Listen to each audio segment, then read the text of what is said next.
una anotación, un aviso de que se está grabando y, ay, yo no me veo. ¿Sí me ven? No me veo. Ok, Sí, ok, no sé por qué yo no me veo, pero si ustedes me ven, perfecto.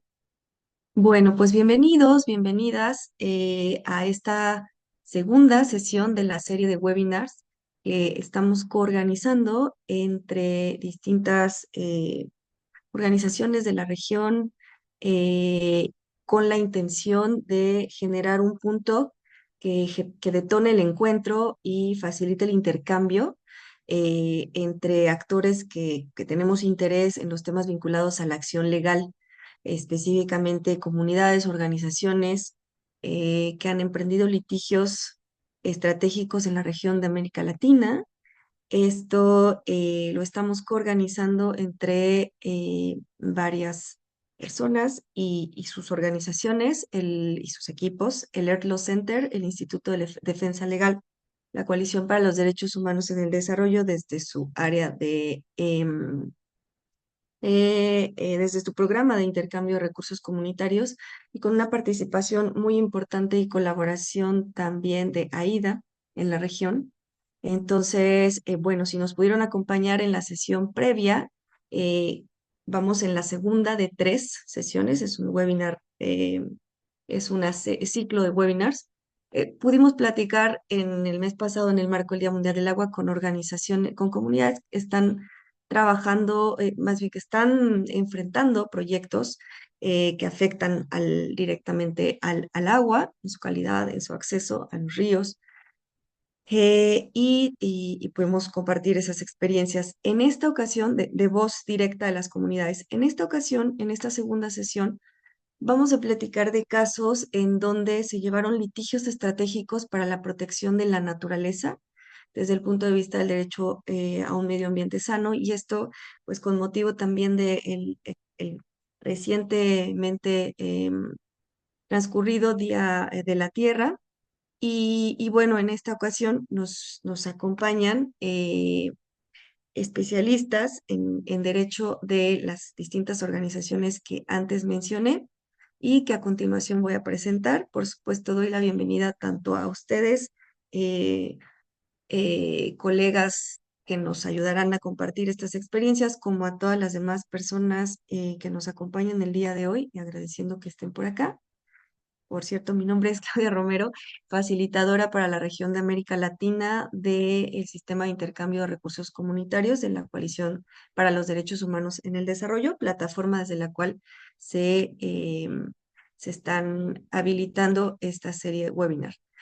Y bueno, voy a presentar a continuación a los colegas que estarán compartiendo las experiencias. En un segundo momento les pasaré la palabra para que nos compartan cada uno las experiencias del día de hoy. Y en un tercer momento tendremos el espacio para las preguntas de las personas participantes y poder entrar en una conversación. Entonces, nos acompaña el día de hoy Liliana Ávila, que es directora del Programa de Derechos Humanos y Ambiente de AIDA. Trabaja desde la oficina de Bogotá, es abogada, especialista en Derecho Constitucional, maestra en argumentación jurídica y cuenta con experiencia en Derecho Internacional de los Derechos Humanos y sus sistemas de protección. Es también profesora de Derecho Internacional y asesora legal en materia de derechos humanos, internacional humanitario y salud pública. También nos va a acompañar en las presentaciones Javier Ruiz, quien es abogado ecologista de la organización Erlo Center, donde trabaja implementando proyectos de desarrollo de capacidades y empoderamiento, particularmente de comunidades indígenas y mujeres defensoras. También apoya en casos judiciales que involucran protección de la naturaleza, los derechos humanos de sectores vulneralizados y derechos en general a través de campañas y la figura del amicus curiae. Y también nos acompaña Adán Casia Córdoba, quien también es abogado especialista legal del área de justicia constitucional y pueblos indígenas del Instituto de Defensa Legal de Perú. Cuenta con estudios de Derecho Constitucional, Derechos Humanos, Derecho Ambiental y Responsabilidad Empresarial Penal. Fue director de la Comisión de Proyección Académica de la revista Derecho y Sociedad y, y ponente en distintos eventos vinculados a la responsabilidad penal. Fundador de algunas revistas, como la revista Heterodoxia, y talleres en materia de derecho penal. Nuevamente, bienvenidos y bienvenidas a todos y todas. Y yo le pasaría la palabra a continuación a Javier para que nos comparta la primera experiencia de litigio estratégico. Adelante, Javier. Gracias, Claudia, y gracias a todas las personas que están presentes. Voy a compartir pantalla y ahorita me confirman si llegan a ver la presentación, ¿vale?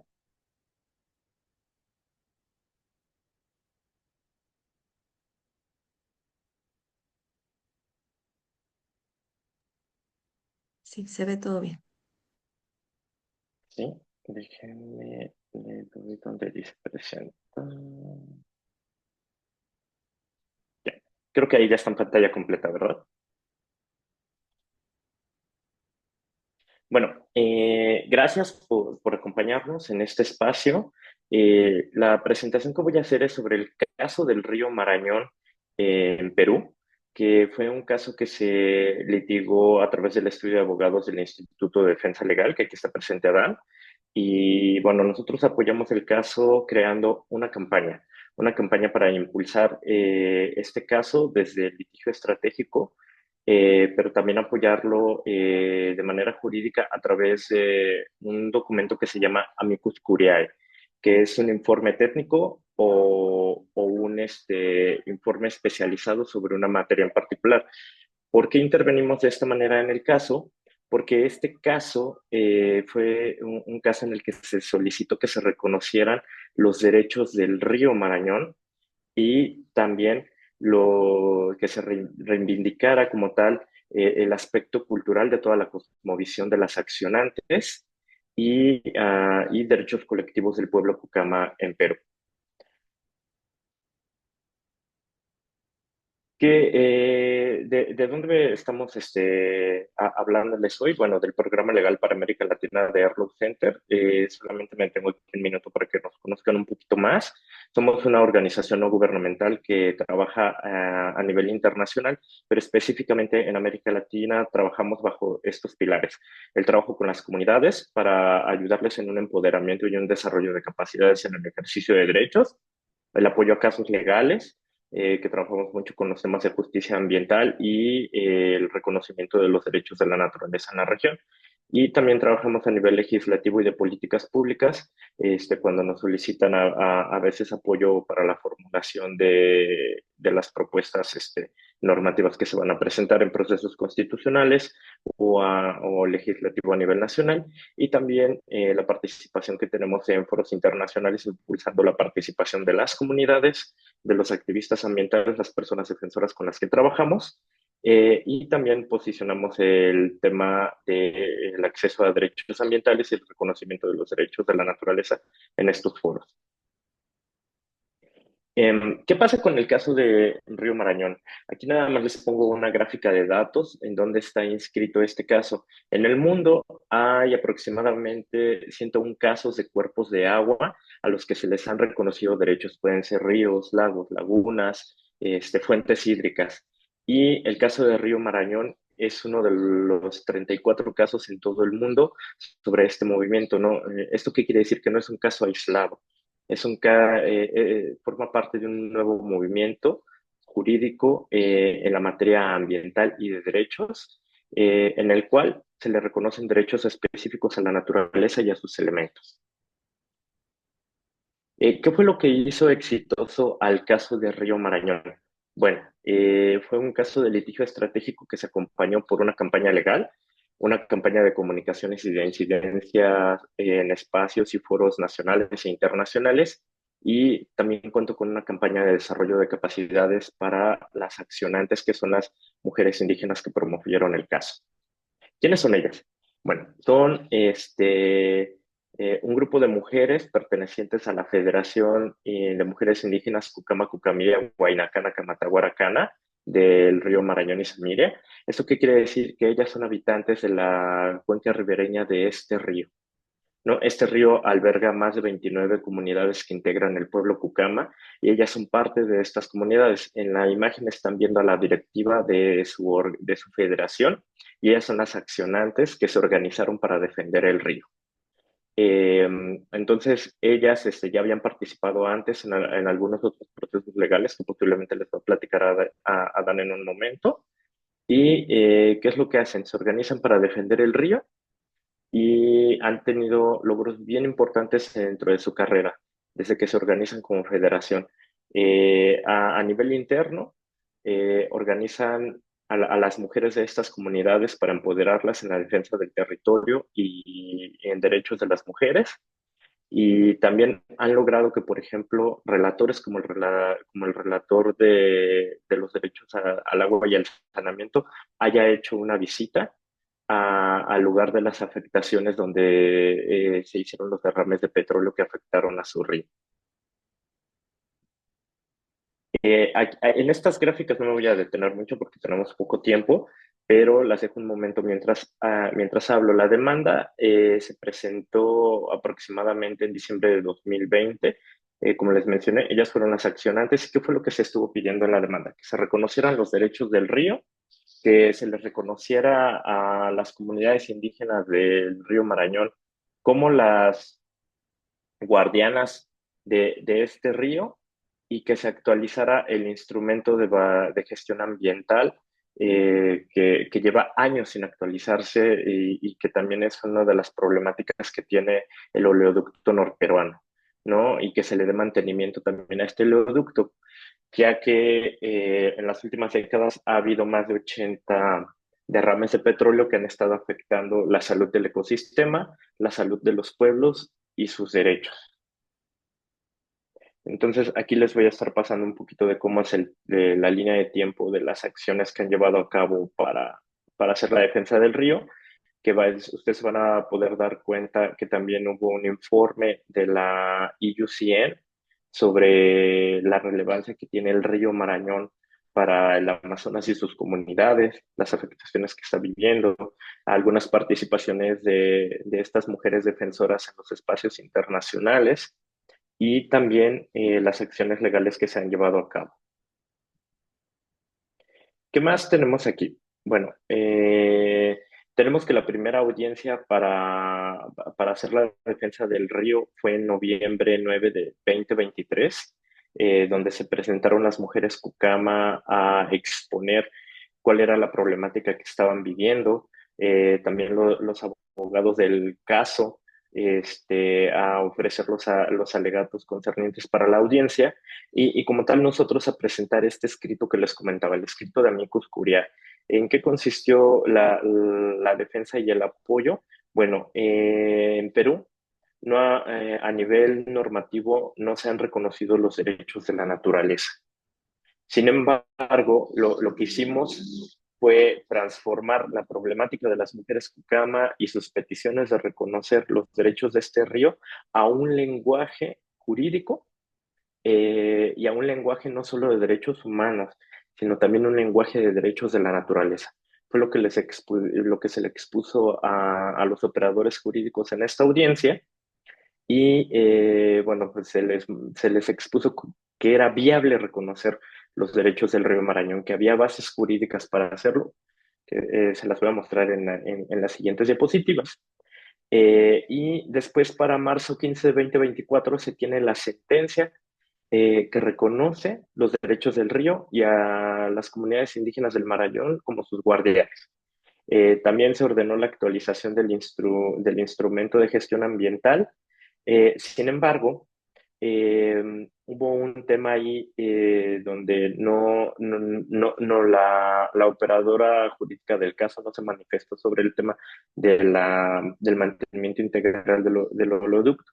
Entonces, en marzo se presenta una apelación del caso y se fija audiencia para mayo 9 de 2024 por una audiencia de segunda instancia en el Tribunal Superior de Loreto. Entonces, ahí, bueno, nos volvemos a presentar las organizaciones que formamos ahora sí que el equipo jurídico, el IDL, Erlo Center y todos los aliados que apoyaron el caso para presentarnos en esta audiencia de segunda instancia y volver a exponer a los operadores jurídicos del caso por qué se tenía que ratificar la sentencia de primera instancia sobre los derechos del río Marañón, pero que también hubiera un pronunciamiento sobre el tema del mantenimiento del oleoducto norperuano. Entonces, para octubre 18 de 2024, el Tribunal Superior de Loreto emite la sentencia que ratifica los derechos del río Marañón a las comunidades indígenas como sus guardianas y también ordena el mantenimiento del oleoducto norperuano. Entonces, llegar a este punto no, creo que no fue fácil, primeramente para las accionantes, que son el grupo de mujeres cucamas, y tampoco para la campaña legal, ya que se tuvo que impulsar mucho una campaña de comunicaciones y de incidencia en espacios desde lo nacional hasta lo internacional, para que el caso repercutiera en diferentes esferas, ¿no? Que todo este tipo de comunicaciones llegaran a las autoridades, y se generara un ámbito de conciencia sobre la problemática que está pasando en este río y cuáles son las afectaciones que tienen sus habitantes. Entonces, para octubre y noviembre de 2024, todavía hay problemáticas en la COP16 de biodiversidad. Estábamos ahí impulsando todavía la discusión sobre lo que estaba pasando con Río Marañón, y cuando estábamos en esta conferencia en compañía del Instituto de Defensa Legal International Rivers, que también ha sido un gran aliado, y claro, las accionantes, las mujeres cucamas, se recibió la noticia de esta sentencia de segunda instancia que ratificaba el reconocimiento de los derechos del río Marañón. Después, ¿qué tenemos? Bueno, una campaña internacional de medios de comunicación para hablar sobre el tema, las primeras acciones encaminadas a la ejecución de la sentencia, y recientemente, en este mes, un galardón que se le hizo a Mariluz Kanakiri, la presidenta de la Federación de las Mujeres Cucamas, que le fue otorgado el premio Goldman, que prácticamente es el Nobel para los ambientalistas a nivel mundial.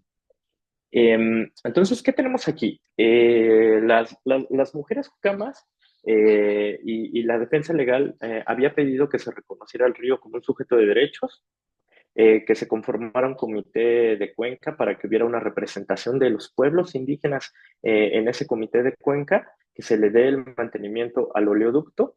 ¿Pero por qué?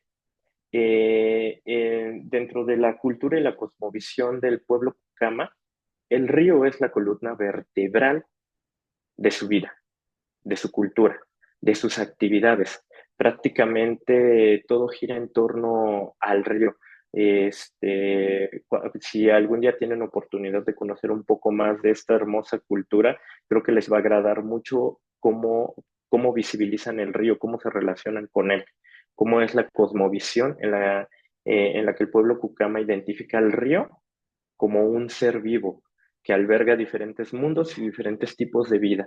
Todo esto se pudo exponer en el caso y en las audiencias para vincularlo con aquellos derechos colectivos y culturales que están reconocidos en el estándar internacional de derechos humanos, y de ahí a hacer una estrategia de argumentación para que se reconozca que dentro de la cultura del pueblo Cucama el río es un ser vivo, es un sujeto de derechos. A grandes rasgos, eso fue lo que se estuvo haciendo en el caso para lograr que se reconociera el río. Pero también bien importante, eh, por parte de Erlo Center acudimos a trabajar ahora sí que el corazón de la Amazonía, en la comunidad donde están viviendo estas integrantes de la Federación de Mujeres Cucamas, para poder brindarles un taller que les ayudara a fortalecer sus capacidades en cuanto al ejercicio de derechos como acceso a la información, a la participación, acceso a la justicia, libertad de expresión. Son mujeres que han sido criminalizadas en el Perú por llevar a cabo sus actividades de defensa. Entonces, en estas actividades que tuvimos con ellas y en un mapeo que hicimos, identificamos al menos 30 brechas y asimetrías en el ejercicio de derechos que están reconocidos en el estándar internacional y en la normativa peruana. Entonces, como les comentaba, tenemos que traducir esta problemática a un lenguaje de derechos humanos, pero también de derechos en la naturaleza, porque era lo que ellas estaban solicitando en el caso. ¿No? Están sufriendo actualmente todavía estragos a la salud del ecosistema del río y afectaciones también a cuestiones de salud dentro de las comunidades y también a la soberanía alimentaria y afectaciones a su cultura, ya que muchas de las actividades, como les comentaba, que giran en torno al río, tienen que ver con la pesca. Eh, la base de su alimentación también está cimentada en este río. Tan solo entre el 97 y 2022, por datos que le solicitamos a los INERGIN, nos informaron que había más de 80 derrames de petróleo a lo largo del oleoducto y que estaban afectando el río Marañón. Entonces, ¿qué se obtuvo con este caso en la sentencia? Bueno, que se le reconocieran derechos al río como el derecho a fluir, a brindar un ecosistema sano, a fluir libremente y a estar libre de contaminación, a alimentar y ser alimentado por sus afluentes, el derecho a la biodiversidad, a que se le restaure, a la regeneración de sus ciclos vitales, a la conservación de estructura y funciones ecológicas y el derecho a la protección, preservación y recuperación, ¿no? Y también, pues el nombramiento de estas comunidades como sus guardianes, como les había mencionado. ¿Cuál es la base legal de estos derechos para el Perú? Bueno, la argumentación jurídica fue que pudimos exponerle ahora sí que desde la parte legal a los operadores jurídicos, que había una manera de reconocer estos derechos en el Perú aunque no estuvieran reconocidos explícitamente en una norma. Entonces lo que se hizo fue argumentar la aplicación de los criterios de la Corte Interamericana de Derechos Humanos en cuanto a su opinión consultiva 23 del 2017, pero también la jurisprudencia que ha aplicado los mismos criterios de esta opinión consultiva, ¿no? El caso de nuestra tierra, la comunidad de la Cajonat versus Argentina, y también el reciente caso de La Oroya, ¿no? Que desarrolla estos criterios la Corte Interamericana, donde establece que el núcleo esencial de protección del derecho a un medio ambiente sano es como tal proteger los elementos de la naturaleza por el valor intrínseco que tienen. Esto lo vamos a encontrar en el párrafo 62 de la opinión consultiva. Entonces, ¿esto qué generó? Que se reconocieran este grupo de derechos de manera adscrita al derecho al medio ambiente sano, un derecho reconocido a nivel constitucional en Perú, pero que también es parte de aquellos instrumentos internacionales de los que es parte Perú a través de la Convención Americana de Derechos Humanos y la jurisprudencia vinculante de la Corte Interamericana. Adicionalmente a esto, antes ya se había posicionado el Tribunal Constitucional de Perú de que era viable no ser excluyente de criterios que interpretan una visión del medio ambiente solo en términos antropocéntricos, que también era válido reconocer posturas biocéntricas, ecocéntricas. Había ya jurisprudencia del Tribunal Constitucional, los criterios de la Corte Interamericana que les mencioné, pero también criterios científicos que vienen de la plataforma intergubernamental del IPES, ¿no? Que es una plataforma que viene de ahí del convenio de CBD y que es un grupo de científicos que están trabajando en dar una metodología sobre cuáles son los diferentes indicadores y valores específicos para la naturaleza. Entonces ahí se pueden ver la gráfica que está en pantalla. Es una gráfica muy buena que ejemplifica cómo se deben de integrar los diferentes tipos de valores a la toma de decisiones. Y también el nuevo Marco Mundial de Biodiversidad de Cumming, que establece que los derechos de la naturaleza a la madre tierra son un eje para la toma de decisiones y que se debe adoptar un vocabulario que los incluya en estas decisiones. Y bueno, pues puntos claves de la sentencia de lo que se pudo obtener, bueno, el reconocimiento del valor intrínseco del río, sus derechos. ¿Esto qué quiere decir? Que se va a reivindicar a través de la cosmovisión y la cultura del pueblo Cucama que el río es sagrado y que es un elemento importante no solo para los pueblos indígenas de la región, sino para todos los habitantes de Loreto. Todo esto está en la sentencia.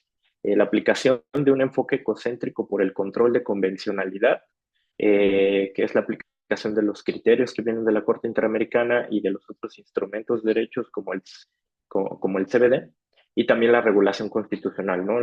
Esta jurisprudencia que yo les mencionaba del Tribunal Constitucional y qué efectos puede tener la sentencia ya en la práctica y ya con lo que se está trabajando actualmente para su ejecución. Bueno, que los pueblos de la región, pero no solamente del río Marañón, también de sus afluentes, porque también sus afluentes son sujetos de derechos, bueno, que puedan tener una legitimación amplia y activa para que puedan representar al río ante tribunales y ante las autoridades. Este es uno de los primeros efectos y de los más importantes que tiene la sentencia.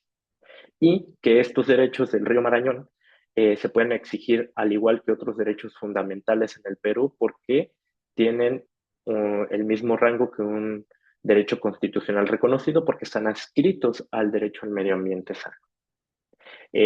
Con eso terminaría la presentación. Aquí en esta última página hay datos de contacto por si quieren saber más del trabajo que estamos haciendo con este grupo de mujeres o del caso.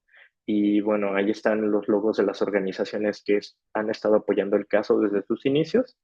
Y gracias por su atención.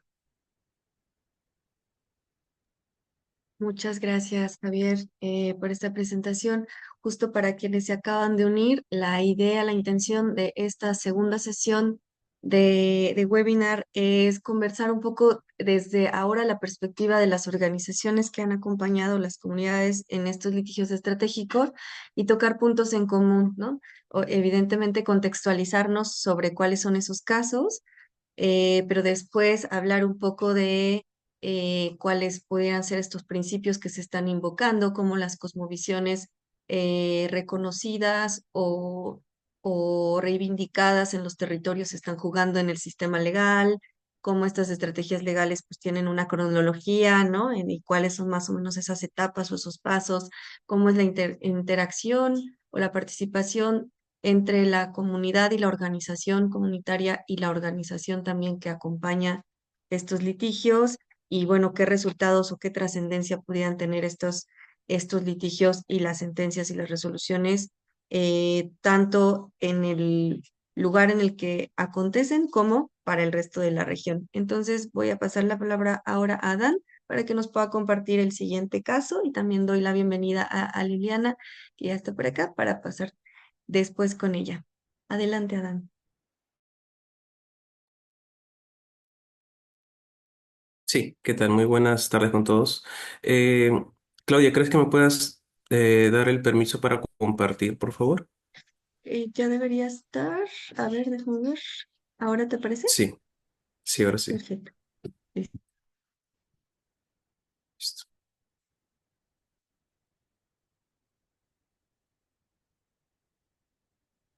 Ok. Eh, bueno, primero, muy buenas tardes ya desde Perú. Saludos con todos a todos los compañeros y compañeras que están conectados. Gracias, Claudia. Gracias, Javier. El caso del Río Marañón es un caso muy importante por la trascendencia que significa, ¿no? Y por el impacto que está generando ya desde hace un tiempo, en realidad, ¿no? Y bueno, yo voy a hablar un poco de, se puede decir, la base de repente, que es justamente este caso que había mencionado Javier, que es el caso de Punchana, ¿no?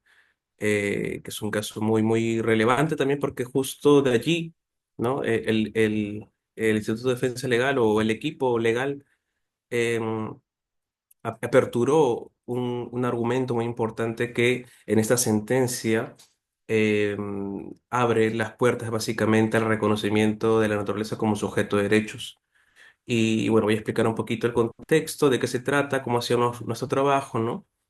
Y bueno, primero presentarme. Mi nombre es Adán Casia Córdoba, abogado del área de justicia constitucional y pueblos indígenas del Instituto de Defensa Legal, que es una institución con más de 30 años de trayectoria en la defensa de los derechos fundamentales, fortalecimiento del Estado de Derecho, promoción de justicia accesible, y en especial para la protección de los derechos de quienes históricamente han sido enfrentados en situaciones de desigualdad y exclusión, ¿no?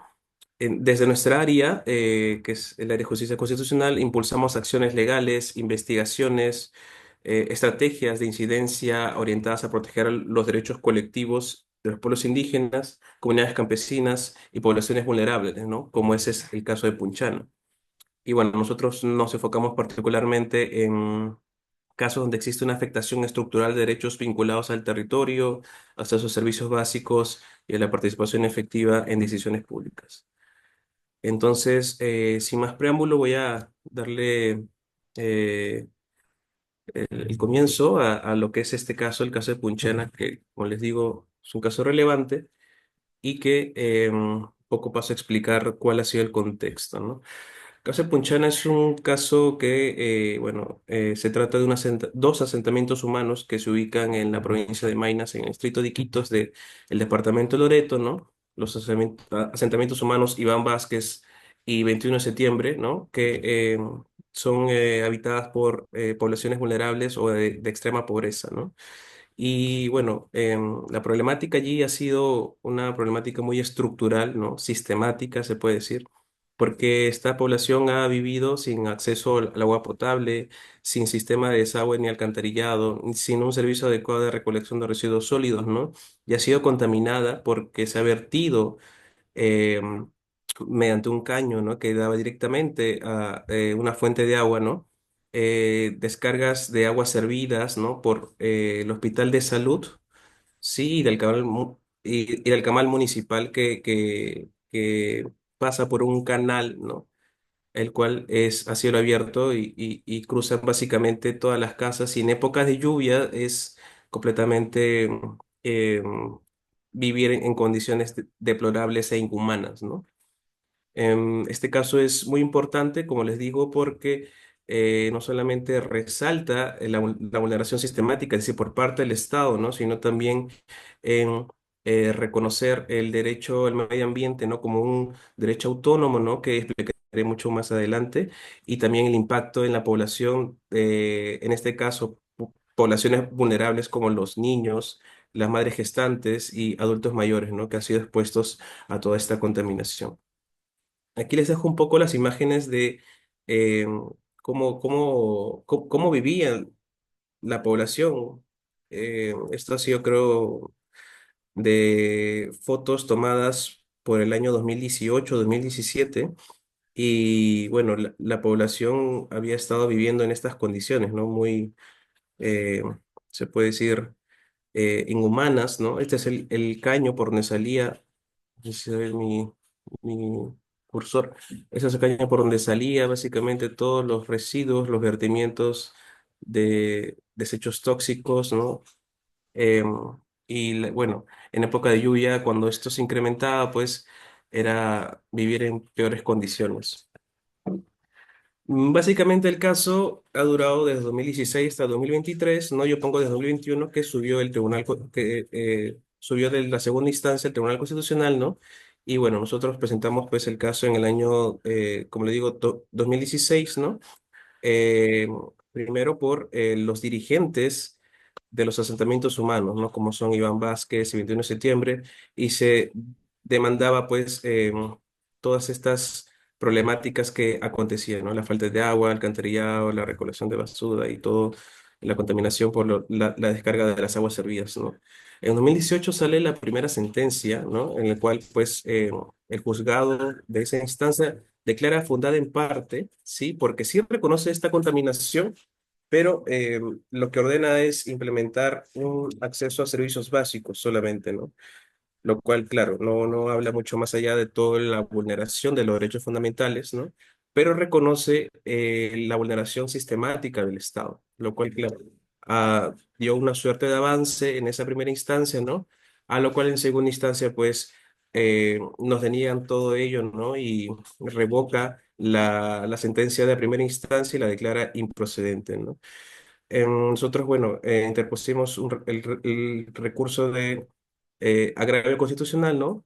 Y lo que demandaba en esa sentencia es que no había un estándar probatorio para poder tener, pues, em, todas las dilucidaciones que se podrían tener en los informes o detalles, ¿no? De la contaminación evidente que había en el caso de Punchán, lo cual planteaba pues una vía, ¿no?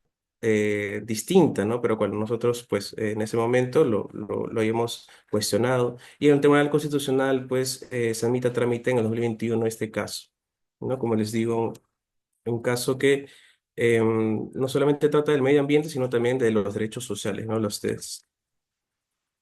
¿Qué es lo que se demandó en este caso? Básicamente cinco cosas, ¿no? La ausencia total del acceso al agua potable, ¿sí?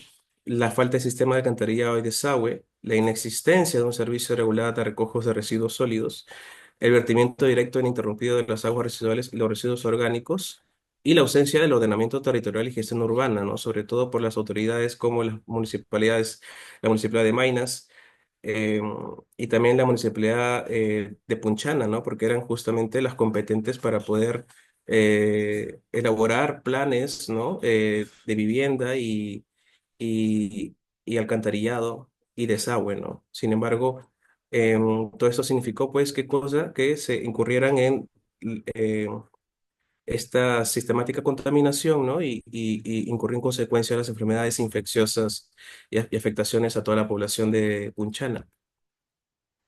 ¿Cuáles han sido los derechos fundamentales vulnerados y que se han sido reconocidos en la sentencia? Son básicamente los que nosotros invocamos en la demanda, ¿no? Que es estos cuatro o cinco derechos, sí, pero también en la sentencia el Tribunal Constitucional hace algo que añade un poco más el desarrollo de la vulneración por parte de la población de Punchana, ¿no? Que es básicamente el derecho a la dignidad humana y el principio de la solidaridad con respecto al artículo 44 de la Constitución peruana, que refiere a los deberes del Estado, ¿no? Lo cual es algo que reconoce por parte del mismo Estado, ¿no? Algo muy importante, porque eso trae colación también dar esta figura jurídica importante que ha sido reconocida o constituida, se puede decir, en Colombia, ¿no? El estado de cosas inconstitucional, las ESI, ¿no? ¿Y qué es lo que ordena el Tribunal Constitucional?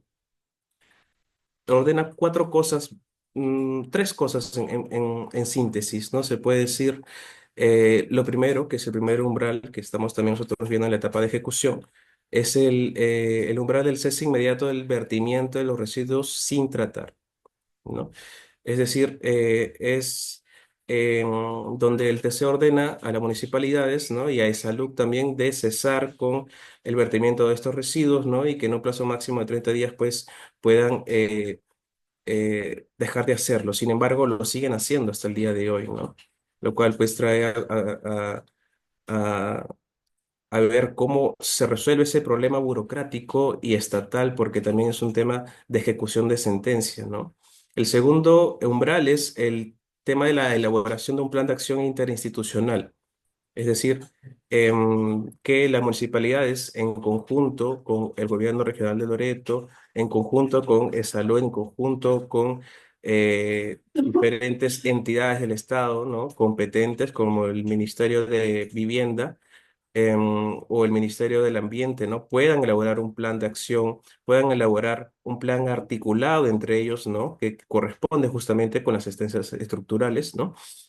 Y que puedan generar, pues, un cronograma en donde se detalle cuáles van a ser los pasos a poder elaborarse y a poder reducir justamente esta vulneración de los derechos, ¿no? En cuanto a la contaminación del caso de Punchana.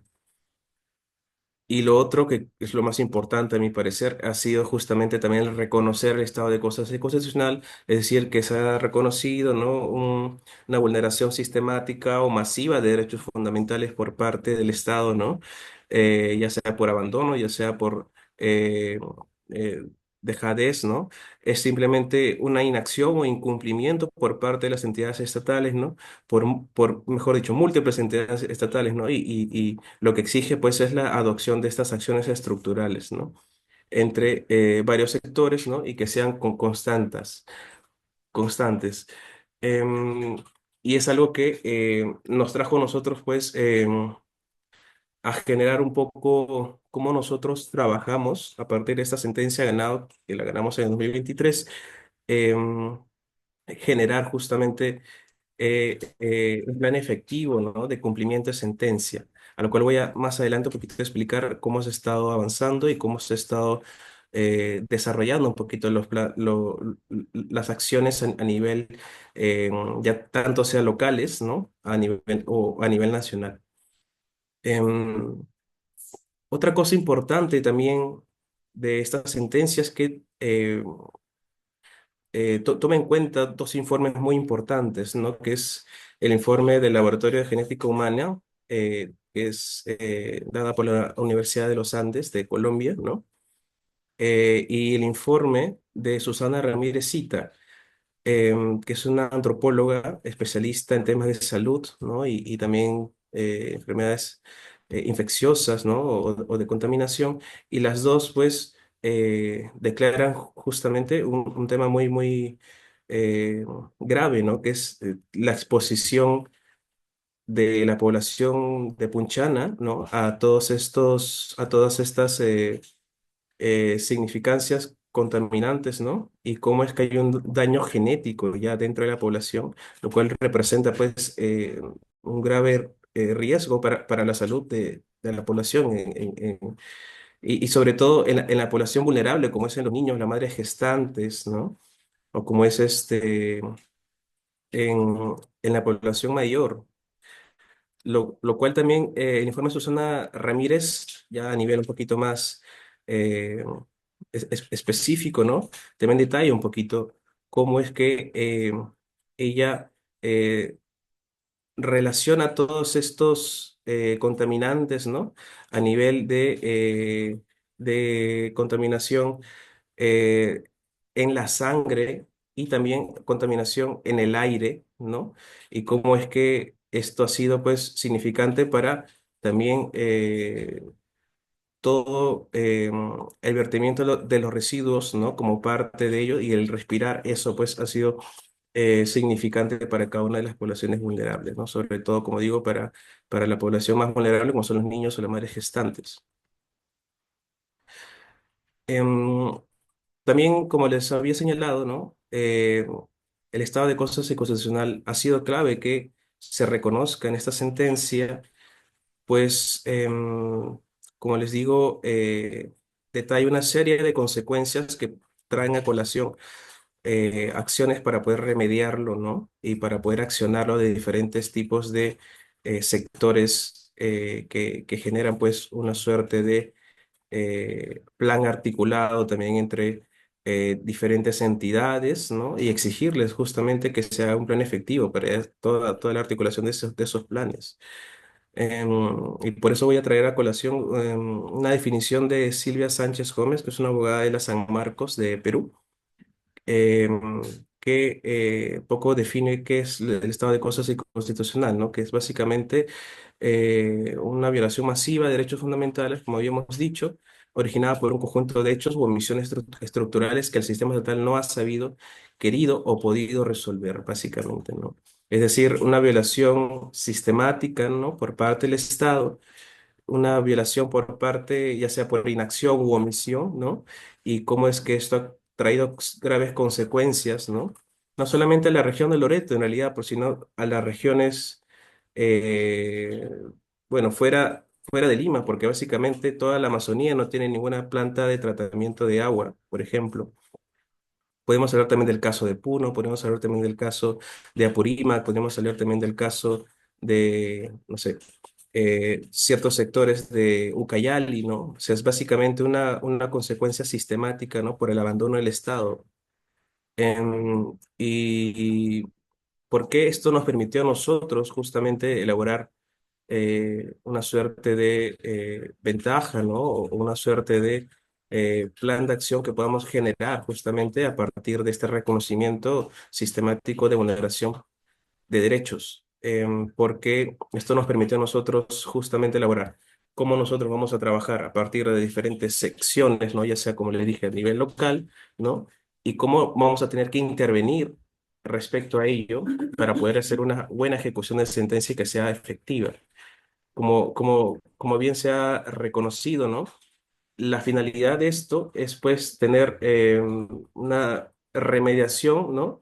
De cada uno de los derechos fundamentales vulnerados, ¿no? Para poder traer justamente al estado originario de lo que se había encontrado, es decir, a un reconocimiento de, mejor dicho, una remediación total, ¿no? De cada uno de los derechos vulnerados en la sentencia. Y esto trae también qué cosa a colación las políticas públicas que el Estado le exige, ¿no? A través de sus diferentes entidades a que puedan generar justamente políticas que colaboren con la intervención y articulación de estas entidades, ¿no? Es justamente algo que se puede decir desde un organismo, ¿no? Como es un organismo del Poder Judicial, por ejemplo, ¿no? Que está decidiendo, ¿no? A que se elabore, que se ordene, ¿no? Que se generen estas políticas por la constante omisión o inacción de las autoridades. ¿Y qué impactos y alcance político ha tenido esta sentencia? Como bien les comentaba al inicio, eh, yo he puesto cuatro puntos muy importantes, ¿no? La primera es básicamente que abre la puerta a reconocer como sujeto de derechos a la naturaleza, a la naturaleza. Esto está reconocido en los fundamentos jurídicos 40 y 42 y es algo relevante porque justo de allí nos servimos para poder argumentar también en el caso del Río Marañón como sujeto de derechos, ¿no? ¿Qué es lo que habla en los fundamentos jurídicos al fundamento jurídico 40 y 42? Básicamente que el enfoque ambiental no es accesorio, sino autónomo. Y lo segundo, que abre las puertas al tema de la constitución ecológica como parte incluyente de nuestra constitución. Es decir, no la excluye, ¿no?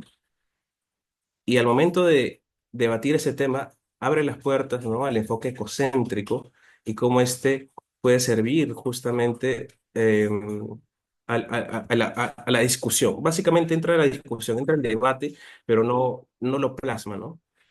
Eso nos sirvió muchísimo porque en la sentencia de la primera instancia de Río Marañón reconoce justamente este enfoque ecocéntrico, que no solamente estaba en esta sentencia peruana del TC, sino también en la opinión pública 0317, ¿no? Que ya había mencionado Javier. Eso fue un tema muy importante, ¿no? También lo cual, como digo, nos sirvió para poder pues enlazar o conectar o articular justamente este criterio al tema del caso Río Marañón. El segundo es que, claro, el juez constitucional ya no es pasivo, ¿no? Sino que se vuelve activista y interviene directamente a las ordenanzas de las políticas públicas en cuestión de articulación interseccional, ¿no? Em, Como ya hemos hablado un poco sobre cuáles han sido los mandatos, ¿no? En cada umbral, básicamente lo que hace es pues que frente a esta inacción estatal reconoce la, eh, la posibilidad de que no haya esta tutela efectiva y pues le da la posibilidad de poder ejercer justamente, ¿no? Que se generen estos planes de acción de manera articulada y de manera sectorial o intersectorial. Em, sí, el tema el mismo tema, ¿no? En el punto 3 señalado que involucra al Estado en su conjunto, ¿no? Como es, pues, no solamente en la sentencia se habla de articular, de dar estos mandatos a los demandados, ¿no? Que son la Municipalidad de Maynas, la Municipalidad de Punchana, el Gobierno Regional de Loreto, Salud y también, si es que no me equivoco, el Camal de Punchana, sino también pues al Ministerio de Vivienda, al Ministerio del Ambiente, ¿no? Y a la Defensoría, ¿no? Que tenga un rol supervisor justamente sobre estos anteriores ministerios para que puedan accionar básicamente, ¿no? Articuladamente eh, para que se haga efectivo este plan de acción, ¿no? Lo cual es importante para poder gestionar pues consistentemente cómo se va a realizar eh, y cuántos años va a tomar también, porque dificulta mucho el terreno o el territorio de Punchana al ser un territorio donde siempre llueve, ¿no? Y donde siempre se generan inundaciones en época de lluvia, ¿no? Y claro, esto también es importante, pues, de manera política, pues, constituye el precedente en litigio ambiental amazónico, ¿no? Es justamente algo que se reconoció por primera vez, se puede decir, ¿no? Ya para finalizar, traigo acá un poco la tabla hasta el día de hoy de los incumplimientos o de los, se puede decir, avances, ¿no? Que en realidad no han sido avances, sino más bien incumplimientos de cada uno de los mandatos que se han podido realizar hasta el día de hoy, ¿no? Respecto, por ejemplo, al cese de vertimientos de aguas, no se ha cumplido. Como les digo, hasta el día de hoy se sigue virtiendo los residuos tóxicos del hospital y del Camal, es decir, todavía se vierte, pues, lamentablemente la sangre del matadero y también los residuos del hospital, ¿no? Inyecciones, no sé, pero también tipos de sangre, etcétera, ¿no? Todos esos residuos se siguen virtiendo en el canal de Punchana. Y con respecto al recojo de residuos sólidos, claro, existe, ¿no? Ciertas horas donde se pasa el camión del recojo de basura, sin embargo, es ineficiente porque no es constante, ¿no? No es que pase todos los días, pasa de repente cada una semana o dentro de 2 semanas dejan de ir, ¿no? Por diferentes temas presupuestales, etcétera, lo cual les dificulta a ellos, pues, porque tienen una cierta acumulación de basura, ¿no? Dentro del canal hay una cierta acumulación de basura que los niños igual tienen que vivir ellos sobre, ¿no? Y con esa basura, ¿no? Entonces, le dificulta mucho respirar y también, pues, poder caminar incluso dentro de esta zona tan contaminada. Em, lo otro también es que, bueno, respecto al tema de eh, la posibilidad de que puedan tener agua potable, como les digo, el tema bueno, la Municipalidad de Punchana ha estado yendo cada ciertos horarios también, de la misma manera que el recojo de los residuos sólidos, pero no ha sido suficiente, ¿no? Es muy regular, como les digo, una o cada 2 semanas están pasando, o a veces ni siquiera pasan. Eh, creo que creo que el horario más largo que han tenido sin agua ha sido como de 2 semanas aproximadamente en el mes de febrero, ¿no? En época de lluvia esto se incrementa muchísimo, no había inundaciones y el camión pues no puede pasar a darles eh, agua. E incluso ellos lo que hacen pues es llenar en ciertos baldes o pequeños cilindros, ¿no? Pero no es suficiente con eso porque no hay un sistema de alcantarillado ni saneamiento para que ellos puedan acceder justamente directamente de ellos, sino que depende de la municipalidad para eso, ¿no? Em, el otro es el tema del plan de acción también. Lo que se ha hecho es presentar un convenio, ¿no? Pero nada más. No se ha realizado un plan general y ni siquiera se ha presentado pues un cronograma. En ese sentido, pues acá este tema es muy preocupante porque no se está realizando en realidad cómo articular las acciones entre las diferentes entidades responsables. Y el otro tema también, la construcción del sistema del desagüe integral que hasta ahora no se ha hecho y por falta de presupuesto, por falta de coordinación también, por falta incluso de, se puede decir, voluntad política por parte de las municipalidades, ¿no? Y claro, también el tema de la articulación en estas entidades no se ha logrado tampoco hasta el día de hoy, ¿no? No quiero terminar sin antes mencionar que este caso ha sido, pues, realmente impulsada por la Vicaría de Iquitos, ¿sí? Mediante el Monseñor Miguel Ángel Cadenas, quien fue, se puede decir, el que conectó, ¿no? Las demandas de Punchana con IDL, ¿no? Y todos los em, aliados que han podido colaborar en este caso,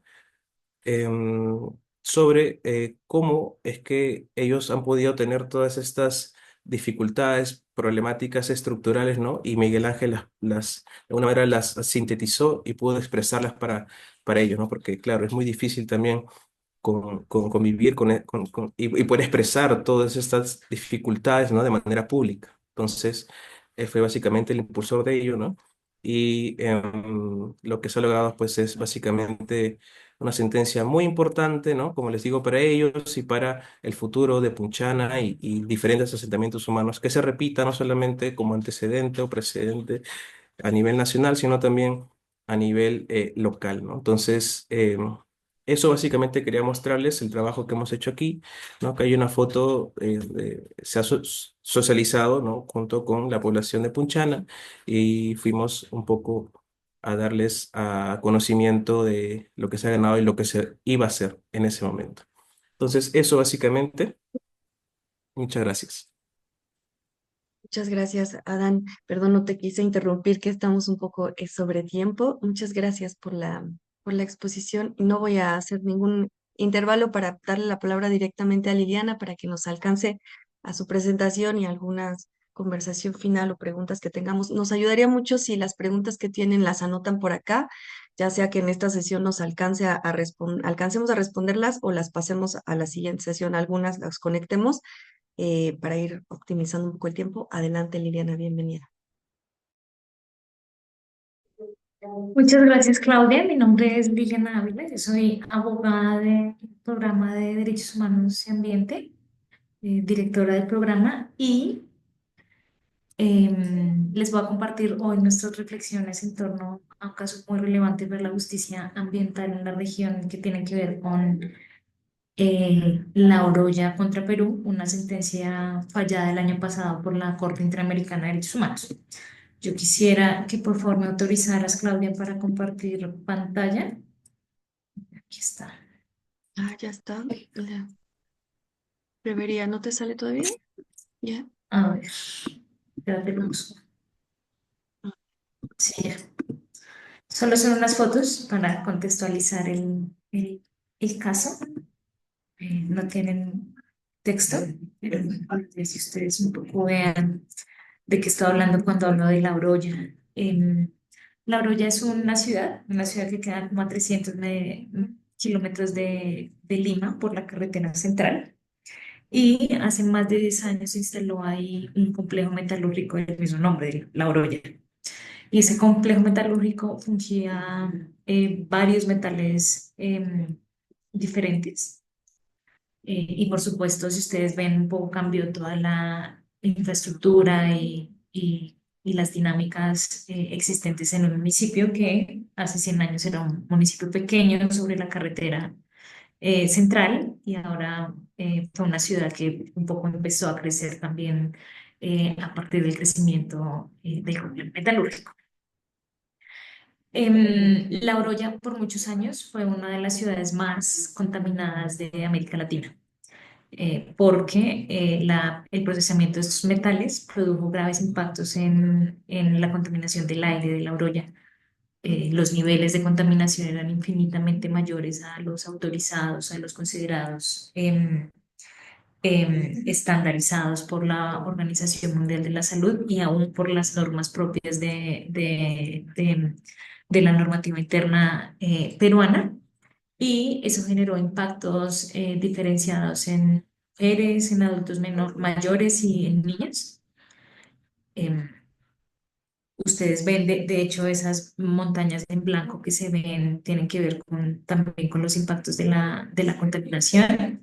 Al frente del complejo metalúrgico está el río Mantaro, que también fue especialmente afectado por las operaciones del complejo metalúrgico. Pueden ver ahí los impactos de la contaminación y el punto es que esta contaminación también resultó afectando gravemente la salud de los habitantes de La Oroya. Varios de los habitantes fueron dosados, es decir, tuvieron análisis de plomo en sangre y dieron niveles elevadísimos de sangre que generaban unos riesgos a la salud muy graves y la problemática de La Oroya concentró muchísimo la atención de la comunidad nacional e internacional por el problema ambiental que allí se generaba por el complejo metalúrgico. Entonces, un poco, ¿cuál ha sido el desarrollo legal de este caso? Este caso es el resultado de un amplio proceso de exigibilidad de derechos por parte de un grupo de víctimas de personas y habitantes de la Orilla, pues que vieron afectadas sus vidas de manera muy grande. Los relatos que nos cuentan, pues dan testimonio de las formas en las que tenían que estar con tapabocas todo el tiempo, de las restricciones que tenían los niños para jugar en sus escuelas, de todas los labores de cuidado que tuvieron que emprender las mujeres para atender la problemática de la contaminación, pero además de un contexto de agresiones contra estas familias que denunciaron la contaminación de la Oroya y reclamaban el derecho a la salud de parte de trabajadores de la industria y de los mismos pobladores. O sea, claramente la Oroya se constituyó en un epicentro de conflicto ambiental muy grande. Y por eso mismo, las familias a nivel interno, varios habitantes de La Oroya a nivel interno presentaron una acción ante el Tribunal Constitucional. Y este Tribunal Constitucional, en efecto, acreditó que hay una violación de derechos fundamentales que estaba impactándose de manera grave la salud y el ambiente y ordenó una serie de medidas relacionadas con la protección del derecho a la salud, el análisis de líneas bases de diagnóstico y atención a la problemática de salud que estaban teniendo. Y lo cierto es que esa decisión realmente nunca fue implementada de manera efectiva o de la manera más efectiva posible. Por lo mismo, lo que hicimos varias organizaciones, incluida AIDA, fue presentar este caso ante la Comisión Interamericana de Derechos Humanos. Básicamente, la petición y la solicitud de medidas cautelares evidenciaba el incumplimiento de las obligaciones del Estado en materia de protección del derecho a la vida, a la integridad y los derechos de los niños y otros derechos por los impactos de contaminación y por las acciones y omisiones que está cometiendo el Estado de Perú al permitir que las operaciones del complejo tuvieran pues este nivel de impacto de contaminación, pero además por no supervisar y vigilar de manera adecuada el complejo. Em, Uno de los argumentos principales que nosotros esbozábamos en la petición en su momento era justo pues, que no había actividades de supervisión y vigilancia adecuadas de las operaciones del complejo, que el estudio y los instrumentos ambientales que reglaban o que debían reglar la operación del complejo no se cumplieron de manera adecuada y suficiente que eso generó impactos en el derecho, en los derechos, en varios derechos de los habitantes de La Oroya. Finalmente, después de un largo camino de espera en el sistema interamericano, el caso fue sometido a la comisión ante la Corte Interamericana y fue en ese momento en el que tuvimos la audiencia pública. Esta audiencia fue en noviembre del año antepasado, fue en Uruguay y fue la oportunidad en que las víctimas, los representantes y el Estado en frente de la Corte pudieron debatir las afectaciones a los derechos humanos que implicaban la operación del complejo metalúrgico en La Oroya. Em, Uno de los elementos centrales era básicamente la violación del derecho a la vida y el derecho a un ambiente sano y todos los derechos que se derivaban de las afectaciones al ambiente, y también los impactos diferenciados que esta contaminación ha ocasionado en mujeres, adultos mayores y menores de edad. Básicamente nosotros desarrollamos todo el contenido del derecho a un ambiente sano y demostramos que Perú no había regulado de manera adecuada o no tenía una legislación adecuada para reglar las operaciones del complejo, que claramente las labores de prevención no se habían desarrollado de manera efectiva, que las labores de supervisión y vigilancia habían sido deficientes y que no se habían generado en las víctimas escenarios o capacidades de reparación o remediación ambiental adecuada pues que las víctimas habían sido estigmatizadas y habían sufrido agresiones por el ejercicio de acceso a la justicia que estaban desarrollando. Em, eh, en este litigio creo que es como bien importante presentar algunos pormenores del desarrollo del litigio. Nosotros presentamos como prueba todos los dosajes, todos los estudios de plomo en sangre que se habían realizado en la Orulla y que se habían realizado particularmente a algunos de los familiares que participaron en el litigio, en donde se demostraban niveles elevadísimos de plomo en sangre, pero además toda la evidencia científica que mostraba cómo la presencia de metales pesados era altamente nociva para la salud. Además de eso, nosotros demostramos o mostramos en nuestro arsenal probatorio em, todas las eliminaciones y todos los impactos en salud que estaban mencionando las víctimas estaban teniendo por la exposición a la que han sido víctimas las familias de La Oroya por tanto tiempo. Alegamos además un hecho que es bien importante en estos contextos de contaminación, que tiene que ver con la exposición aguda, también la exposición crónica a metales pesados. Y este es un elemento bien importante en el litigio porque la contaminación aguda tiene que ver con los elevados índices de contaminación a los que fueron sometidos, a los que fueron expuestos las familias de La Oroya, pero además el carácter crónico de esta exposición. Esto es que no solo fueron elevados en un solo momento o en un solo episodio, sino que fueron elevados o constantemente elevados durante muchísimo tiempo. Entonces ahí no solo se configuraba una contaminación crónica, sino también aguda. Y alegamos también un elemento que fue muy importante que tiene que ver con el periodo de latencia. Y es un concepto científico que básicamente señala que la exposición a metales tóxicos y los efectos o los impactos en la salud por esta exposición pueden hacerse visibles muchos años después de la exposición cuando esta es crónica.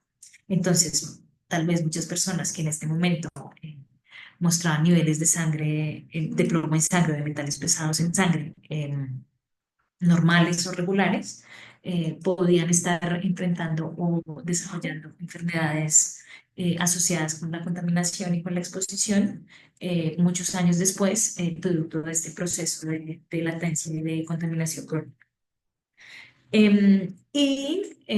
Un poco nosotros también en nuestro litigio nos apoyamos de una perito psicosocial, que fue por supuesto la que evidenció cómo la contaminación había cambiado y transformado para siempre la vida de las personas en La Oroya y cómo había generado escenarios de discriminación, de afectaciones pues como a la salud mental, y cómo eso había repercutido también de manera grave, por ejemplo, en los niños que habían crecido en un contexto de contaminación en donde actividades rutinarias para un niño como jugar o como salir a la calle habían sido restringidas por la contaminación, cómo en los procesos de alerta y cómo en los procesos de atención, respuesta a la contaminación se culpaban las mujeres porque eran ellas las que no limpiaban el polvo o estaban o no había condiciones de salubridad y eso aumentaba la contaminación cuando claramente la fuente de contaminación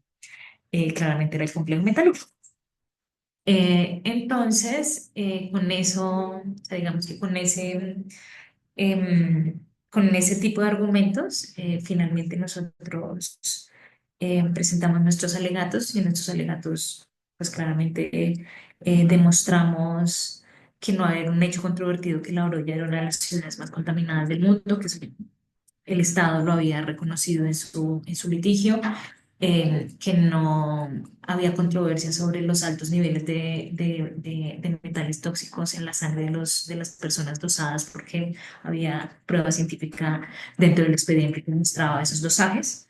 Y que la controversia realmente era sobre las labores que había desarrollado el Estado para atender la problemática y demostramos que habían sido insuficientes y habían sido insuficientes porque no cumplió con los estudios de impacto ambiental, porque las prórrogas, porque se dieron varias prórrogas a los componentes y a las obligaciones que tenían esos estudios de impacto ambiental que nunca se cumplieron, porque además Perú cambió en su momento los niveles permitidos de aire para favorecer las actividades de la operación del complejo metalúrgico y es una actividad expresamente regresiva.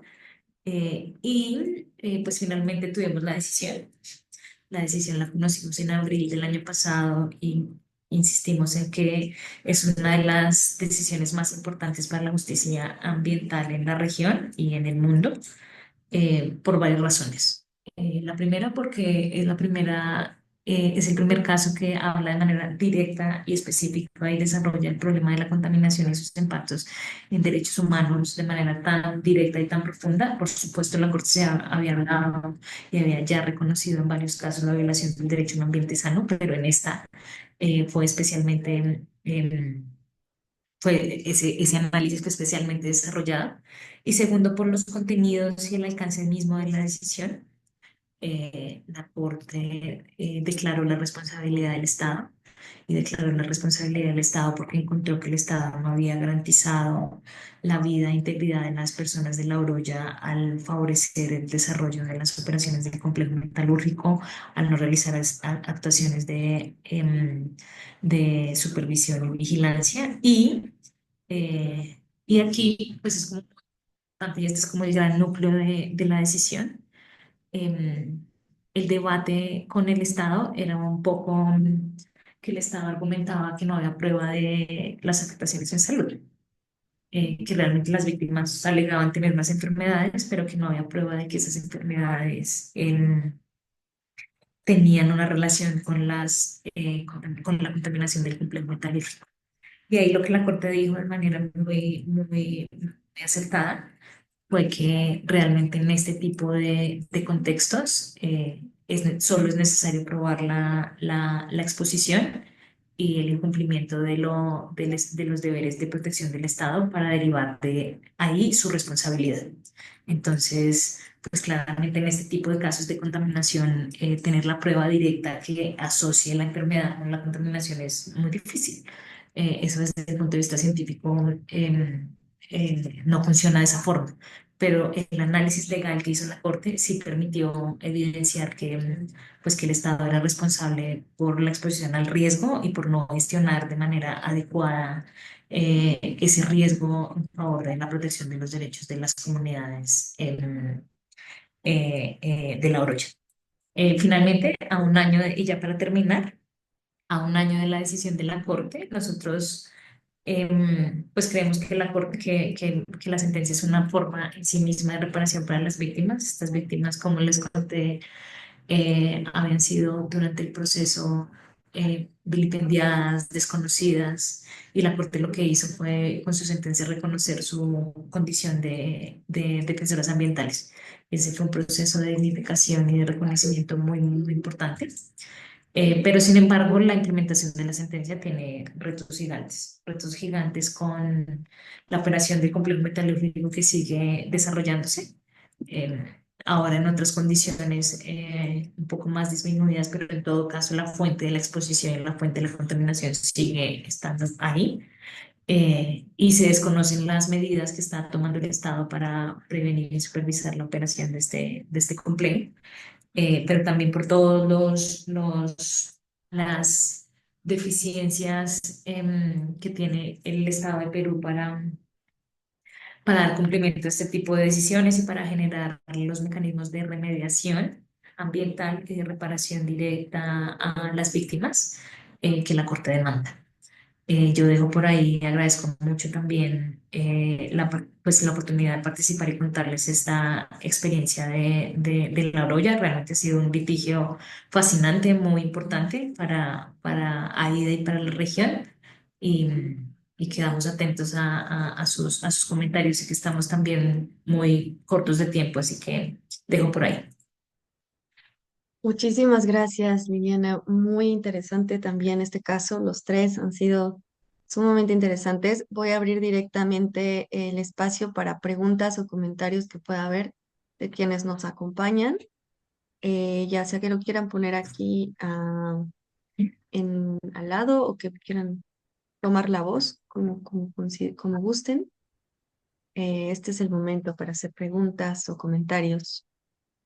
Tenemos un par de minutos antes de cerrar y bueno, cerrar esta sesión nada más porque viene después la próxima, la tercera y última sesión del ciclo, donde abordaremos herramientas específicas para, para la defensa, para acompañar y fortalecer la defensa legal.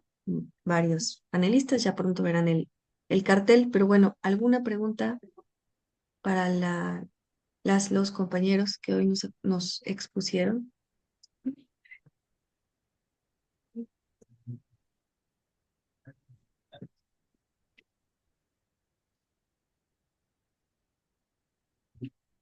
Escuché como alguien que iba a hablar, pero no sé. Claudia, adelante.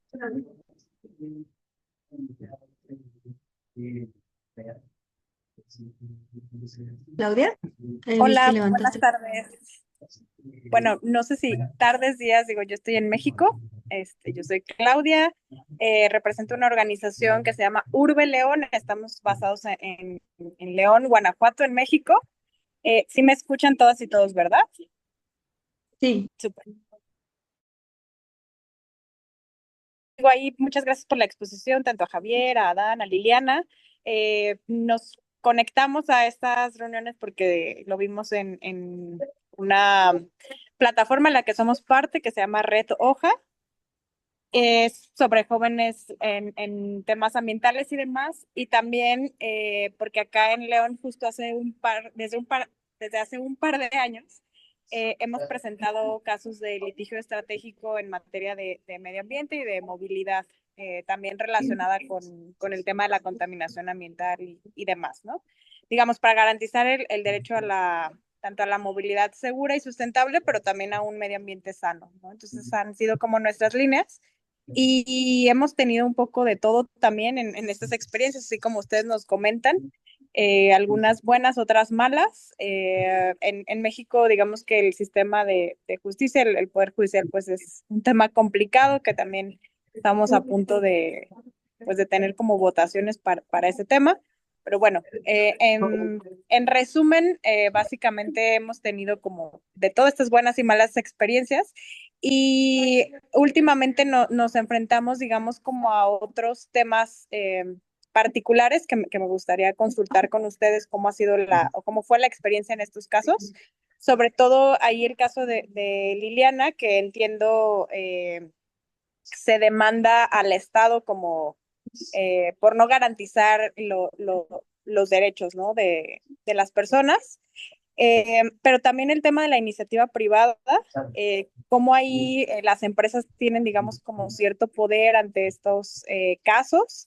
Eso me parece interesante porque justo ahora estamos llevando un caso con un nuevo desarrollo inmobiliario en la ciudad y ya se presentó una demanda de amparo, ya tenemos una suspensión temporal, pero justo ahí el tema es, bueno, se demanda al Estado, pero también el tema de los derechos, digamos, de los intereses privados, ¿no? Que están dentro del tema, o sea, ¿cómo lo vivieron ustedes? Si hubo alguna intervención, por ejemplo, en este caso, de las empresas que estaban contaminando y demás. Entonces, me gustaría escuchar un poquito su experiencia y pues muchas gracias por el micrófono. Ya me extendí mucho, pero consideraba que era importante darles este contexto de también nosotros cómo trabajamos el tema. Muchas gracias. Quien quiera contestar, adelante, Lilia. Bueno, en el caso de la Oroya que presenté, claramente la actuación empresarial estuvo muy latente en todo el desarrollo de las operaciones y en las actuaciones del Estado. Eh, el complejo tuvo varios dueños, uno de ellos el Estado, luego también porque fue nacionalizado, pero luego también una empresa norteamericana, la de RAM Perú.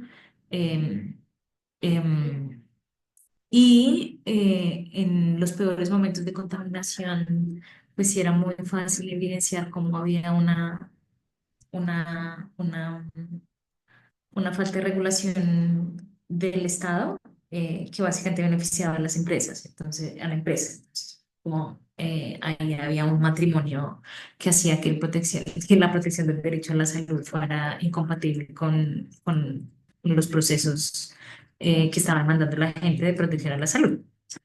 En el litigio ante la Corte nosotros no tuvimos intervenciones de empresas, ni amigos de empresas, ni el Estado actuando de manera conjunta con la empresa, pero por supuesto que sí, eso olvidé mencionarlo en mi presentación inicial, sí desarrollamos muchos argumentos relacionados con las obligaciones del Estado en relación con las empresas y también la invitación a que siempre veamos pues que las empresas sí tienen obligaciones del derecho internacional, o sea que hay una construcción, más allá de que no exista un tratado, hay una construcción de debida diligencia ambiental y climática que involucra a las empresas y es un marco vinculante para ellas.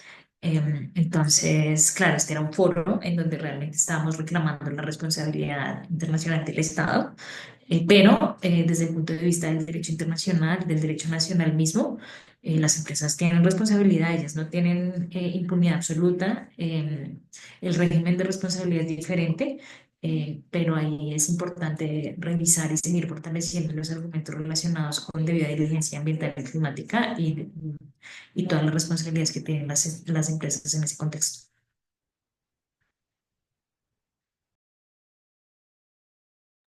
Listo. No sé si hay alguna otra pregunta muy rápida, si no ya estamos sobre tiempo y justo acá les estoy poniendo que también nos las pueden compartir por correo para que el equipo organizador las pueda ver y los datos de la siguiente sesión. Me parece que ya no hay otra pregunta. Revisé acá el chat y las manos levantadas. Pues creo que podemos Yo, ir siguiendo. Ah, Claudia, tengo perdón, otra pregunta rapidísima. Digo, eran dos, perdón, pero bueno, adelante, solo lancé una al inicio. Otra es adelante. cómo podemos vincularnos, digo, como organizaciones que hacemos este tipo de trabajo, eh, digamos, de litigio estratégico con temas ambientales y demás. ¿Cómo podemos vincularnos, por ejemplo, con AIDA o con la organización que representa a Javier también? Entonces, si hay alguna manera o algún programa o hay como asesorías para quienes hacemos este tipo de trabajo, vincularnos, porque de repente es más sencillo tener o contar como con el respaldo de organizaciones internacionales que avalen el trabajo, ¿no? Entonces, un poco esa es la pregunta. Gracias. Adelante, ¿quién quiera responder?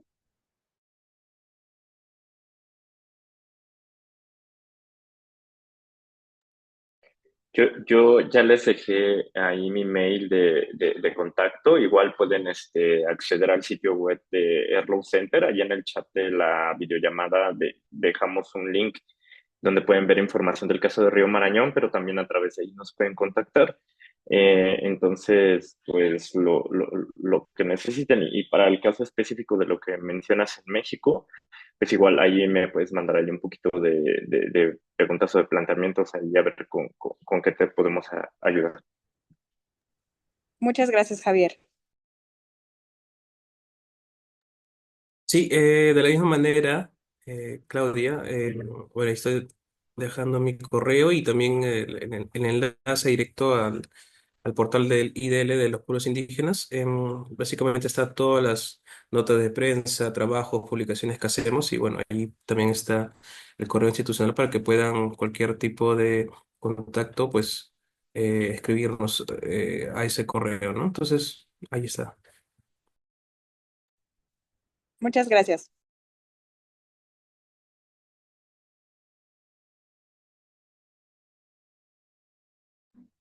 Preguntaba si Liliana, ¿tú quieres comentar algo? Estás. Sí, pues claro, para ser totalmente honestas, tenemos capacidades limitadas, o sea, y litigar un caso, tú sabes bien, Claudia, es como demasiado demandante en términos de tiempo, capacidades. Entonces, pues como que idealmente nosotros sí fortalecemos capacidades además de desarrollar litigio y hay varias herramientas. Tenemos una plataforma de litigio climático, por ejemplo, que junta todas las sentencias y decisiones sobre litigio climático en América Latina y las hace unas fichas que pueden ser un recurso muy importante para las búsquedas y las construcciones de casos a partir de la experiencia comparada. Tenemos un programa de pasantías también y bueno, ciertamente también todo el tiempo estamos intentando hacer webinars y procesos de fortalecimiento de capacidades o de compartir un poco la experiencia de AIDA también para seguir tejiendo redes de presión de derecho a un ambiente sano. Entonces también bienvenidas a seguirnos. Perfecto. Bueno, pues Mil se nos gracias a acabó el los. tiempo. Mm, Pero gracias Claudia, perdón. Pero nos vemos el 3 de junio, justamente para indagar más en las herramientas, tanto la que acaba de mencionar Liliana, como otras herramientas que también están disponibles. Y pues bueno, estén pendientes a las redes. Si ustedes ya hicieron su registro por acá, vamos a intentar enviarles un recordatorio, pero de todas maneras agenden la fecha el 3 de junio a la misma hora en su zona horaria y muchas gracias por acompañarnos y a los ponentes por su exposición. Que tengan excelente día. Gracias, Claudia y colegas, un gusto. Que estén bien. Gracias. Igual todo un gusto.